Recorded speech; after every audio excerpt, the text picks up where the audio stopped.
Made in Abyss sets out a captivating concept, the adventure into the unknown. But before we get to that, let's rewind time back to 2,000 years ago. In a famous biblical story, God asks Abraham to leave the comfort of his land and follow the path of destiny. This journey will not be easy and demand great strength. The reward will be insurmountable, but following your purpose will incur a payment of pain, for the world is a dark and cruel place.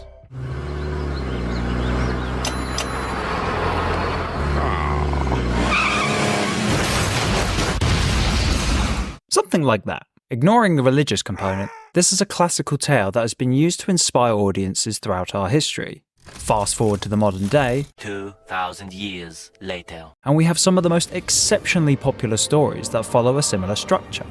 For Made in Abyss, Riko has her own destiny that she must follow, which is to journey into the abyss in search for her long-lost mother. The call to adventure is tantalising, and any struggles that she has to face are nothing in comparison to swaying away from her ambitions. But to us, the audience, the pain that we witness is often far too cruel. It is the emotions that we experience during this brutality that makes Made in Abyss so unforgettable. レグはどんな理由でどんな人が作ったのとか。だってチンチンまで大きくなるんだよ。チンチンって何？普段はこんな感じの。で、レグがおっぱい見たり、ナチ触ったりしてると。パパ号のことか。This video will contain some minor spoilers, but I will do the utmost to leave out the critical information. You've been warned. Any form of media that can be remembered for an extended period of time uses one simple but difficult to achieve trick, and that is to invoke an emotion from its audience. That is why if I play this,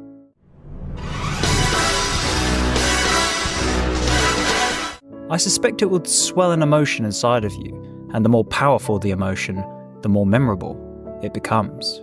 For me personally, and I suspect for yourself too, well-executed anime and manga will also achieve the same kind of effect. Whether that be our favourite hyped-up battle scenes, or when a beloved character is suddenly ripped away from us. A soundtrack that hits harder than your mum's slipper. What are you... These pivotal moments all leave emotional connections that make us fall in love with this subculture. Made in Abyss is an anime that has decided to invoke an emotion that few anime decide to invoke, that being a feeling of discomfort and unease. Not to be mistaken for the kind of feeling that makes you feel queasy and shit yourself after a bad curry.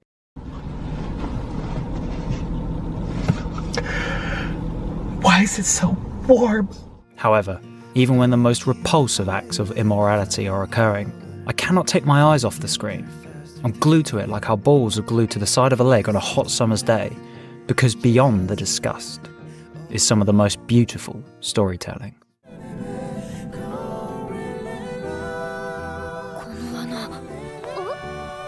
レグ、アビスのことまで忘れちゃったの？アビス？この大穴がアビス。君はこのアビスの縁で見つかったんだよ。The Abyss also draws inspiration from a famous but technically non-biblical tale.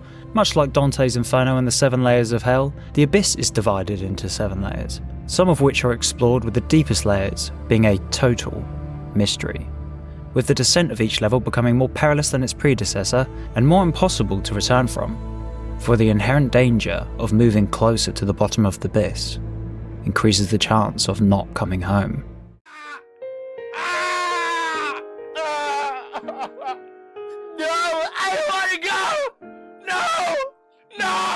This provides a very unique mechanic that will turn your stomachs whenever the characters are experiencing such horrifying pain. I can only describe a likeness to what I believe a victim of radiation poisoning would experience.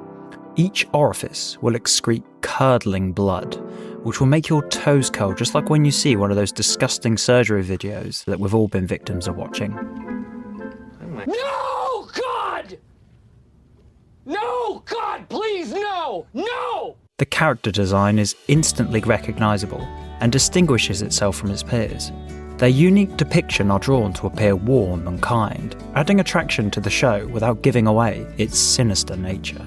My girlfriend points out that the cute vibe actually put her off and honestly believed this to be a boring kids anime. My girlfriend's also stupid, so maybe that's not the best example. I promise you, this anime is far from a children's program. Showing this to kids would be like letting them watch the latest Saw film. I want to play a game. Live or die. Make your choice. The backgrounds are serene and crisp, like a freshly aired French fry. They convey the enormity of the world, providing unison and synergy with the adventurous style. Many people compare the backgrounds to something that could be likened to a Studio Ghibli film, but my take to this answer would be both yes and no.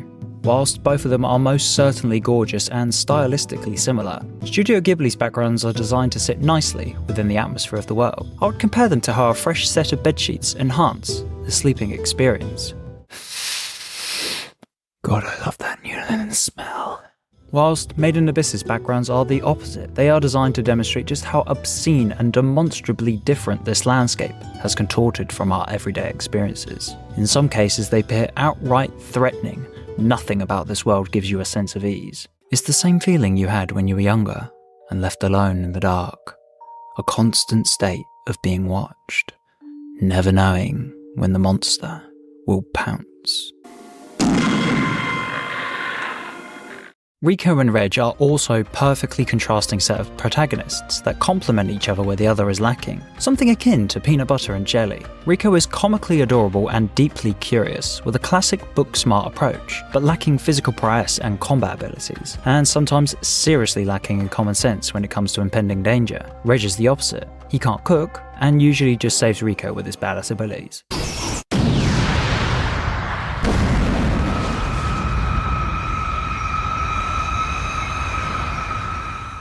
There are many dark and insidious characters that we meet along the way. My favourite has to be Bondrewd. Within the third film, let me stop for a second. If you're wondering, what the fuck, did it just say film? Yes, in true anime style, nothing is set out clearly.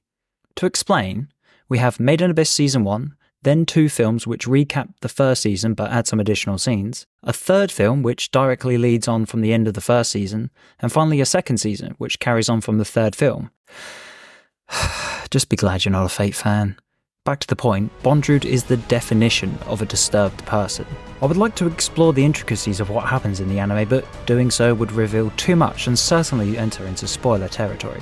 If you know, you know, but if you don't know, what are you waiting for? Go watch the anime and let me and the community know of your opinions about this beautifully told, disturbing anime.